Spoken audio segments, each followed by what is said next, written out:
only projects that I can say under this administration so that were abandoned, which I'm still promising the people, could you were abandoned, only BCJ, side Apata, wire and cable, was in hot. Yes,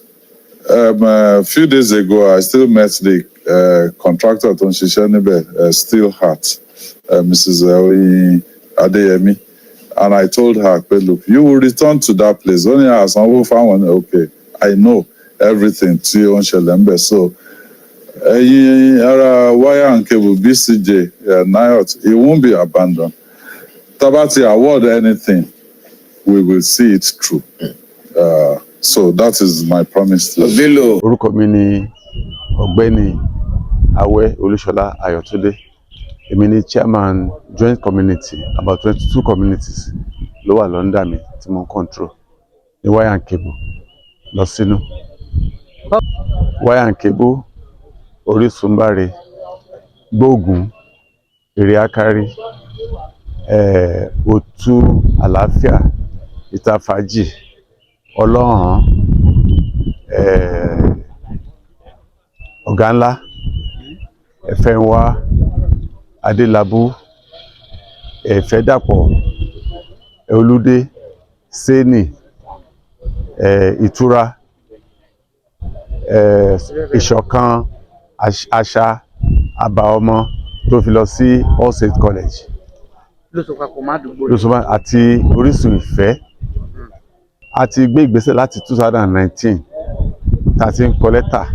sí ọlọ́lá jùlọ gómìnà wa. A ti lọ sọ́dọ̀ commissioner for works, ìyẹn former commissioner for works, ìyẹn Professor Ṣàngódóyin, tá a ti lọ bá wọn. A dé ọ́fíìsì wọn tó ẹ̀mẹ́sàn-án tí wọ́n dẹ̀ ń promise wa. A lot of accident ló ṣẹlẹ̀ ń bì. Àwọn olóyún wọ́n ti lose oyún wọn. Àwọn míì wọ́n ti fi apá kán. Èmi náà wà lára àwọn tó fi apá kán. A lot of people ló ti ṣèṣe. Àìmọye ọ̀rẹ́ mi tájọ ń ṣiṣẹ́ ní Procter & Gamble tó ti kó lọ. Àtàwọn tó ń ṣiṣẹ́ ní Procter & Gamble ni o, àtàwọn tó jẹ́ local government whatever workers ni o, àti R&T ni o, gbogbo wọn láti kúrò. Táwọn mi ti talé wọn, tán ti fi lé ìwọ̀n sílẹ̀ nítorí títì. Àwa tá a kù, a máa ń páàkì mọ́tò wá sílé ni. A máa ń gun ọ̀kadà. Ọ̀kadà dẹ̀ ní kò save láti pé fáwọn èèyàn, especially àwọn ìyàwó wa. Kò easy. Tẹ́ ẹ náà bá gba, tẹ́ bá wo títì, tẹ́ bá wo lọ sọ́nà Ọlọ́run, tẹ́ wo Aláùsá, tẹ́ wo ká tó dé Àbàọmọ níbi Káyọ̀dé tó ti ṣe pure water, ibẹ̀ yẹn ò ṣe é rìn rárá àti rárá. Ibẹ̀ yẹn ò ṣe é rìn rárá. Àìmọye àwọn tó ti ṣèṣe kọ́ pé kò ṣe àlè sọ́gbọ̀ ẹ̀ tán. So a kàn ń bẹ ìjọba àdẹ̀ ń rọ̀ wọ́n kí kán jọ ń tòrọ̀ lọ, kán ṣíjú àánú wò wá, kán wò wá. Àwọn èèyàn náà ló wà ń bì because ìgbà tán wá síbi ní 2019 wọ́n wá campaign fún wa. Ṣèyí Mákindé ó wá campaign fún wa. Ètò síbí àwọn náà fẹsẹ̀ rìn láti area Ọ̀gálá, wọ́n fẹsẹ̀ rìn wá sí Orísun Báre. Ìgbà tán dé Orísun Báre ń bì, wọ́n rí àwọn obìnrin tán pọ̀ bí about 30 tí wọ́n dó síbí tán ta okùn sójú ọ̀nà, tán gba owó, tán ra òkúta, tán ra yanrìn oríṣiríṣi gravel ni o, granite ni o, tán dà sí títì. Ìgbà yẹn gómìnà dẹ̀ sọ fún wa pé, ó sọ pé ẹ má worry, pé táwọn bá ti wọlé within 100 after 100 days, pé àwọn máa tún títì yẹn ṣe, pé àwọn máa bá wa tá títì yẹn. But the funnest thing, wọ́n dẹ̀ fún àwọn obìnrin wọn fún ní 50,000 naira. Pé àwọn wà sure wọn pé kò lè sí wàhálà. But láti gbà yẹn láti ń pariwo. A mú lẹ́tà lọ sí ọ́fíìsì leader speaker, ìyẹn Ògúndóyin. A mú lọ síbẹ̀. A mú lọ sọ́dọ̀ adọ́dọ̀ budget and planning. Adé Ostroma lẹ́lẹ́ẹ̀lẹ́. Adé kí lórúkọ ọ̀dọ̀ commissioner for works. So a lot of people láti dọ́dọ̀ wọn, finance adọ́dọ̀ wọn, because tó bá fẹ́ gbó jáde àmọ̀kó máa involve finance. So all these kind of things láti gbégbèsè. Gbogbo àwọn lẹ́tà yẹn ló wà lọ́wọ́ mi ń bì. Copy letter àwọn kí lórúkọ Minister of Works wọ́n acknowledge lẹ́tà wa, wọ́n dẹ̀ send lẹ́tà sí wa. So all these kind of things gbogbo wa ó ti sún wa. Irú àwa ń sìn lọ́nà míì because tó bá pẹ́ lówó míì ni ṣé èèyàn bá tẹ̀ lóun fẹ́ lọ rẹ́ǹtì ilé. Àmì ìkọ́lé síbí wọ́n lọ rẹ́ǹtì ilé sí Olúyọ̀lé, wọ́n lọ rẹ́ǹtì ilé sí ibòmíì tọ́dẹ̀ sanwó ilé bíi like 500,000 ní ọdún. Ẹ wá wò ẹjọ́ ń tọ́lọ́ a kàn ń rọ̀ yín ni à ń rọ ọlọ́lá gómìnà pé kó jọ kó ṣíjú àánú wò wá táìmù ń lọ. Lára incident tó ṣẹlẹ̀ ní àdúgbò wa ni mo ń bọ̀ láti àdúgbò wa ní àti ọlọ́run mo gbé ọ̀kadà ìgbà tí mo dé ibi aláwùsá ń bì ibẹ̀ ni ọlọ́kadà yẹn ti ṣán mọ́lẹ̀ kọ́ pé ìfà mi mọ̀ pé mi ìmọ̀ apá mi ti kán ìgbà tí mo ṣubú tí mo fẹ́ dìde mo ní kó gbé ọwọ́ mi pé kó fi stand mo kọ̀ rí pé ọwọ́ yìí ó bẹ̀rẹ̀ sí ní move fúnra rẹ̀ ìgbà yẹn mo tún wá rí pé ọwọ́ mi ti kán. I spent over 500,000. That was 2019 August. The incident ìṣẹ̀lẹ̀. Nítorí ọ̀nà yìí. My name is Omoba Adiola Ogun, and by the grace of God, I'm a landlord in Oganla Temidire community, and I also happen to be the general secretary of the community. Our road from wire and cable to all the other road that links to it, Oganla, Orisumbari, Orita Faji, it has been a death trap to all of us in the community. I can remember Our Excellency at the onset of his administration. Prior to that, he promised us that within the 100 days of his administration, that this road will be fixed. And up to now, nothing has been done on the road. Economically, this road has affected many people in the community. Various businesses are shut down. In the area of security, there are occasions whereby the community are being besieged by criminals and armed robbers. Oftentimes we make SOS calls to the police, even in the middle of the night. But on getting to wire, the security agents will call us back and tell us that they don't have access to our roads, whereby they were unable to forestall the incident. So on many occasions, we are open to security threats. And when we call the security agents, they will tell us that our roads are not accessible. So we are facing all those problems. And also, in some cases, we have pregnant women. Maybe they want to deliver in the middle of the night. The people concerned will come out. Due to the bad road, we have many cases of miscarriages on the road, even to get to the hospital. It has been a real problem for us in this community. So we are soliciting on behalf of the entire community. We are pleading and we are begging that Our Excellency Engineer Seyi Makinde should please try to fulfill his promise to the community and try to make us happy and alleviate our sufferings in this community. And we pray that God will help him. Mo jẹ́ kan nínú àwọn tó jẹ́ landlord ní àdúgbò yìí for the past 7 or 8 years now. Ẹ ṣe ọ̀nà yìí ó dàbí páńpẹ́ ikú fún gbogbo àtà ń gbé ládùúgbò yìí. Kì í ṣe pé ó dàbí páńpẹ́ ikú fún wa ládùúgbò yìí torí pé a lot of things ló ti ṣẹlẹ̀ lọ́nà yìí tó yẹ pé ó gbomijé lójú everybody wa. Fún àpẹẹrẹ níbi oṣù 3 àbí oṣù 4 sẹ́yìn aláboyún kan ni wọ́n ń gbé lọ sí hospital. Tá a bá débi orí akárí mẹ́yẹn tọ́nà ti dá gan jù yẹn bẹ́ẹ̀ ni woman yẹn ti ṣubú tó ti ṣubú lẹ̀ pẹ̀lú oyún. Kọ́lọ́n kó forí jì òun àti ọmọ yẹn wọ́n survive incident yìí. Eléyìí gbomijé gan lójú everybody. Nítorí mímí gan dìde láti sọ pé ká bẹ gómìnà Ọlọ́lájùlọ Olúṣèyí Mákindé mo mọ̀ pé ẹ ti ń ṣe ribiribi àwa ń bẹ̀yìn lójú ọ̀nà yìí ni ẹ ràn wá lọ́wọ́ gẹ́gẹ́ bí ìlérí tẹ́ ṣe fún àmàtẹ́ wá sí báyìí. Mo wà ní àwọn tẹ́ bá sọ̀rọ̀ lọ́jọ́ náà wípé ẹ ní láti bá a sọ̀rọ̀ láàrin 100 ọjọ́ tẹ́ bá kọ́ wọ orí ìjọba. À ń bẹ̀yìn ni a rí gbogbo iṣẹ́ tẹ́ ti ṣe ń gbòòrò àdẹ̀mọ̀pọ̀lọ́ á ràn yín lọ́wọ́ láti ṣe jù bẹ́ẹ̀ lọ fún wa ní bíbá yìí. A bẹ̀yìn ni o torí pé kí ni a kì í ṣe ọ̀tá ìjọba ọ̀rẹ́ ìjọba ni wá ó dẹ̀ ní nǹkan táwa náà ti ṣe láti jẹ́ kí ìṣọ̀jọba yín kó kẹsẹ̀ járí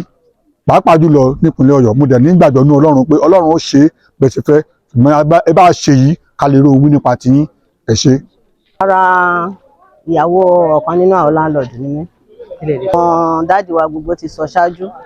tí n bá ní kí n tún máa sọ nísìnyí á dàbẹ́ ni pé èèyàn tún rìpíìtì ọ̀rọ̀ bẹ́ẹ̀ tí nǹkan tó kàn wá ń bẹ̀ ni pé mẹ́jọ tẹ̀ ni pé a wá láti wá bẹ gómìnà wa láti wá bá wa ṣe ojú ọ̀nà yìí kí wọ́n wò wá ṣe láàánú torí tí wọ́n bá tún ṣe ojú ọ̀nà yìí báyìí yóò tún kún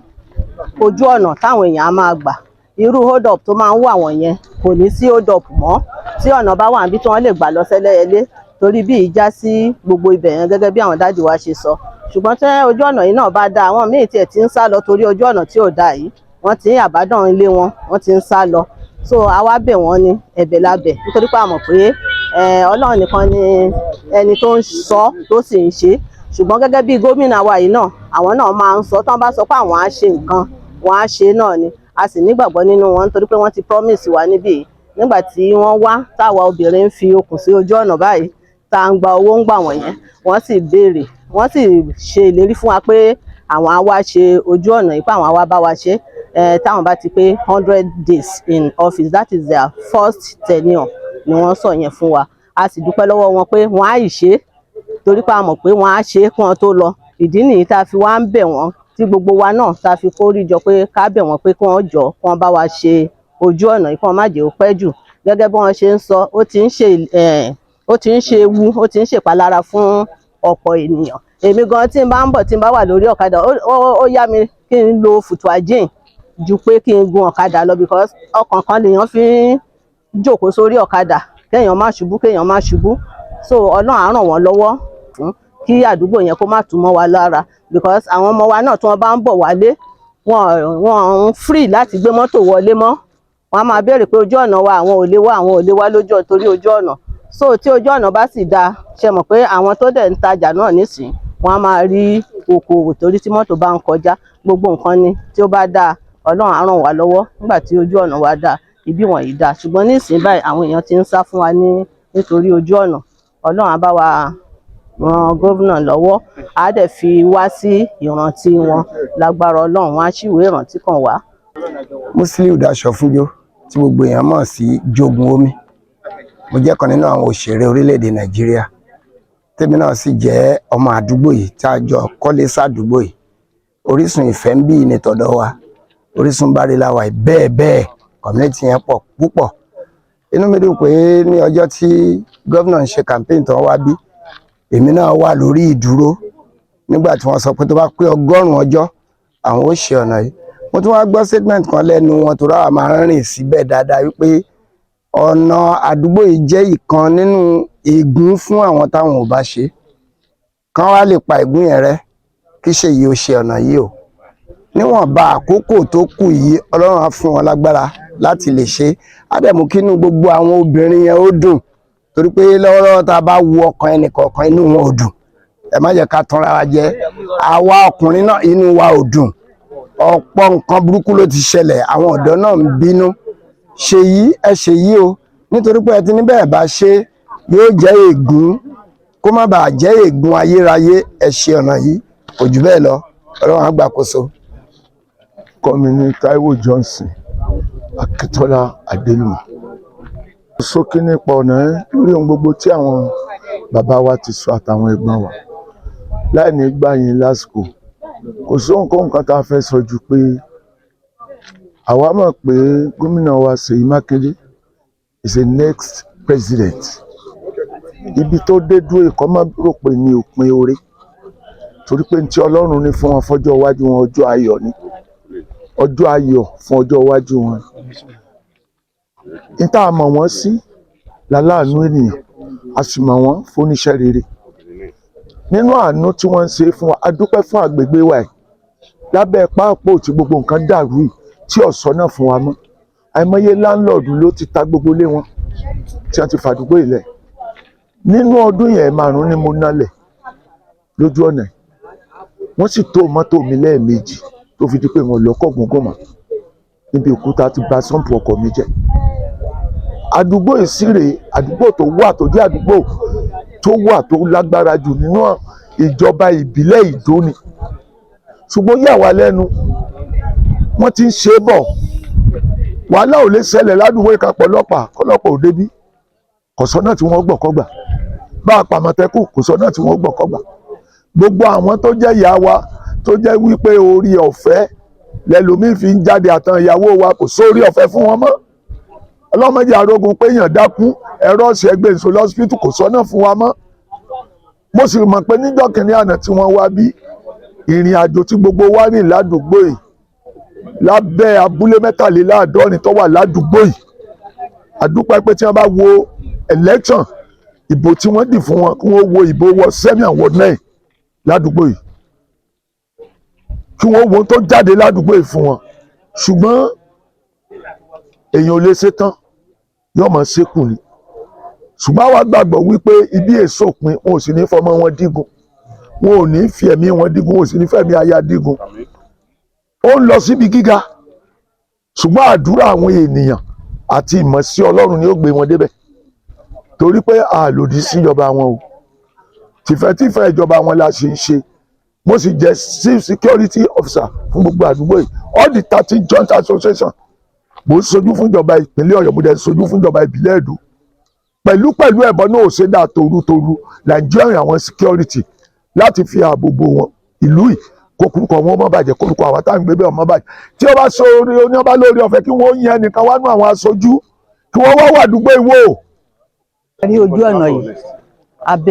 abẹ́jọba a sì tún bẹ Ọlọ́run kán ṣàánú wa lójú ọ̀nà yìí, torí ìjọ tó kọ́ wá níwà pé wọ́n fẹ́ selection èmi gangan wọ́n bá mi lọ́nà tá à ń fa okùn tá à ń gba owó pé ká fi ṣọ̀nà irú adúrú ẹ̀yin àgbàlagbà yìí lẹ́tún fò lẹ́tún ṣe à. Ọlọ́run sì bá wa gbà kó sọ̀nù kọ́lọ́run bá wa gbà náà ni, Ọlọ́run bá wa gbà torí Ọlọ́run. Abẹ wọn ni kò ń ṣe pé bóyá pà ń sọ pé kinní kankan kán torí Ọlọ́run kán ṣàánú wa lójú ọ̀nà yìí, torí ojú ọ̀nà yìí ó ń ṣọṣẹ́ tí ò dáa. Ó ń ṣe bí ọ̀sẹ̀ tó kọjá yìí ọ̀rẹ́ mi gangan tá a jọ ọjọ́ rẹ̀ ọjọ́ àgbàlagbà kankan lápá lọ́sẹ̀ bí ìjẹrin àbí ìjarun ṣá ó kán lápá lójú ọ̀nà náà níbi òkè ń bẹ̀ yẹn. Abẹ wọn ni kán dákun torí wọ́n ṣàlérí fún wa ńjọ́ náà, kódà wọ́n bọ̀ mí lọ́wọ́ ńjọ́ náà pé ńjọ́ tán wá yẹn wọ́n bọ̀ mí lọ́wọ́ pé gómìnà gangan pé adúrú ẹ̀yin ìyá àgbàlagbà yìí lẹ́ ń takò lẹ́ ń ṣàtọ́nà ilé ìdáni tá à ń gbowó lọ́wọ́ àwọn ọlọ́kadà tá à ń ṣe wọ́n dẹ̀ pẹ̀lú ògo Ọlọ́run 100 days táwọn bá wọlé Ọlọ́run àgbà àkóso. Tó abẹ wọn kán rántí ìgbà yẹn tó bá jẹ́ mọ́ pé bóyá wọn kámẹ́rà wọn á rójú mi ń bẹ̀ ńjọ́ yẹn pé báyìí láwọn ṣe sọ. Abẹ wọn ni kò ń ṣe pé bóyá pàǹpẹ́ bá kankan dákun torí Ọlọ́run kán bá wa gba àkóso ọ̀nà kan bá wa ṣe bọ́n ṣe ń ṣe yìí fún kálukú náà kán bá wa ṣe léyìí náà kán ṣe yìí fún wa náà bíi pẹ̀lú ògo Ọlọ́run kán dákun torí Ọlọ́run kán ṣe yìí fún wa lójú ọ̀nà yìí náà làwa bẹ̀ wọ́n fún kò ń ṣe pé bóyá pàǹpẹ́ kìíní kankan kán rántí ìjọ tán wá tán bá ẹ̀mí àgbàlagbà yìí ìjọ náà tó báyìí pé wọ́n kámẹ́rà wọ́n bá rí kámẹ́rà yìí wọ́n pa ìyá yìí náà níjọ náà lóòótọ́ kán dákun torí Ọlọ́run wọ́n á ṣàṣeyọrí ayọ̀. Ṣe rí gbogbo àwọn ìyá tó dúró ṣe pé kò sọ ọmọ kékeré láàrin wọn àgbàlá gbogbo wọn Ọlọ́run fi ìyà jẹ wá, ìyà yẹn pọ̀, ẹni tó ní mọ́tò kò lè gbé wọlé, ẹlẹ́sẹ̀ gan tẹ́ bá rí iye tí mo gbé dé bíbà yìí títí lọ ni mo gbé mọ́tò sí. Káwá pa àwọn tí wọ́n á ń gbénu ilé gẹ́gẹ́ bí n tí ṣèyí ṣe lóko rẹ̀ ó jọ nítorí Ọlọ́run á lè bù wọ́n wá bá wa sí ojú ọ̀nà yìí. Nígbà tó wá kàǹpé ó gbowó fún wọn láwọn ò fẹ́ owó ọ̀nà ẹni kó wá sí. Ó ìyẹn gan tó ń tọ́ ẹ kó rò fún wa. A dẹ̀ ń sepá gbogbo bàbá tó dúró gbogbo wọn báyìí wọ́n ti sepá kọ́nà ọmọ tiẹ̀ di àsìkò ẹ̀ wá jọ tọ́lẹ́yìn tẹ́ dúró ìlàlẹ́ bẹ́ẹ̀ o. Bá gbogbo wọn mọ sọ̀rọ̀ kálukú ọmọ sọ̀dún ọkàn rẹ̀ ni o, tọ́lẹ́yìn tí nǹkan rẹ̀ ti bàjẹ́ ẹni tí gbogbo ẹ ti ṣe so ẹjọ́ nítorí Ọlọ́run ẹ bá ní jíṣẹ́ fún un tí ń jẹ wá ń yà ọ̀nà ẹni Ọlọ́run rẹ̀ ràn lọ́wọ́ Ọlọ́run gbòdì ibi tó bá fẹ́ lọ èmi ò jù báyìí. Orúkọ mi ni Olúwayọ̀mí Ṣọmọtán, mo jẹ́ aṣojú ọ̀dọ́ fún Orísun Bari and Joint Community tó wà ní Ìdó Local Government Ward 7. Mo fẹ́ fi àsìkò yìí bẹ̀ àwọn olórí ìjọba wa láti ọ̀dọ̀ Councillor Ward 7 and Ward 9, then on the Vice Chairman Ìdó Local Government Barrister Yemi Fashina, Chairman Local Government wa ń bíbáyé Sheriff Adeojo, then Honourable wa Honourable Mabaje, our Federal Rep Honourable Abbas Aderemi Oseni, then Senator tó ń ṣojú wa Senator Sarafadeen Ali àti ọlọ́lá jùlọ Excellency wa Governor Ṣèyí Mákindé. Ọ̀nà yìí jẹ́ ìkan lára àwọn ọ̀nà tó ṣe pàtàkì ní Ìdó Local Government. Tá bá dé ká wo community tá wà yìí, a ní iye èèyàn tó tó 20,000 people tó ń gbé ní community yìí, torí pé joint community tá à ń sọ yìí ó comprise of other 13 or 14 communities tí community kọ̀ọ̀kan dẹ̀ ní nothing less than ìyẹn 1,200. Tàbá ní pé ká wò ó oríṣiríṣi ìjọba ló ti wá tó ti wá fẹ́ pé kò sí nǹkan tó ṣe àwọn míì promise wọn á lọ wọn á padà. Ó dẹ̀ jẹ́ ara nǹkan tí gómìnà wa ọlọ́lá jùlọ Ṣèyí Mákindé tẹ́ fi campaign for one time yẹn pé láàrin 100 days tẹ́ bá wọlé 100 days yẹn náà àdìbò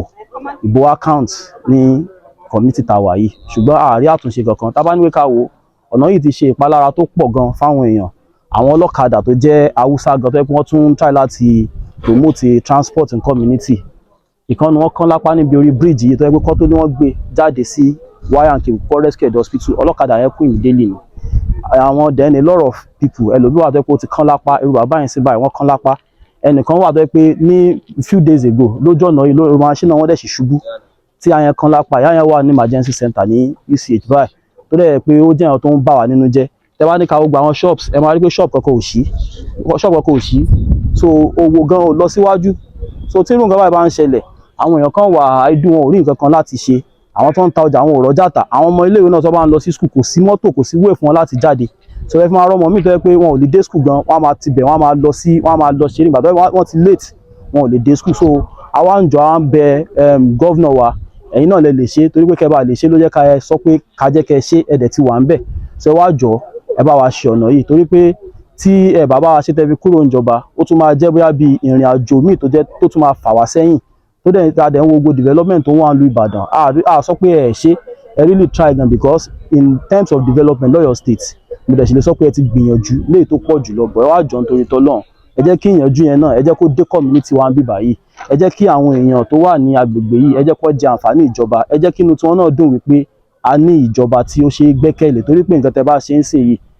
ìtàn ẹ̀ ló máa wà for the rest of your life táyé pé àwa náà dẹ̀ máa rí ìtàn rere kọ ní community wa pé nǹkan báyìí ni gómìnà Ṣèyí Mákindé ṣe fún wa ẹ ṣe. àdúgbò tá a wà yìí àdúgbò dáadáa ni àmọ́ àní títì àní ọ̀nà kankan ṣe lọ́kadà máa ń gbé wa ṣubú lẹ́gbàkúgbà wà yìí mo ń ti ọjà àbọ̀ lọ́kadà gbé mi ṣubú tó kàn mí lẹ́sẹ̀ tí a rún mi lẹ́sẹ̀ tí a rún gbogbo ẹsẹ̀ mi pátápátá ẹsẹ̀ wọ́ òsì yìí kò ṣeé ṣe nǹkan kan. bó ló ṣe jẹ́ ọjọ́ wo ló ṣẹlẹ̀? Ó ṣẹlẹ̀ ní July 26, 2023. báwo ló ṣe jẹ́ ẹ̀ ń lọ ni ẹ̀ ń bọ̀ ni. mo ń bọ̀ láti ọjà ni àwa débi ìsàlẹ̀ prospect yẹn bẹ́ẹ̀ ni ọ̀kadà ti gbé mi ṣubú tó ti rún mi lẹ́sẹ̀. ojú ọ̀nà tó ń jọ ni tí ń jọ burúkú ojú ọ̀nà ni ìjọba ọjọ́ kó ràn wá lọ́wọ́ náà ni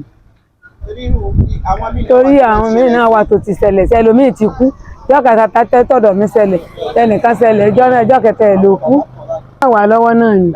lẹ́yìn ọjọ́ mẹ́ta yìí olórí wa gangan ni ìyẹn ni ó kán lápá olórí eléèlò. ọmọbìnrin Àyìnkátàjù ti wà níwọ̀n sí ayé lọ́mọ tíje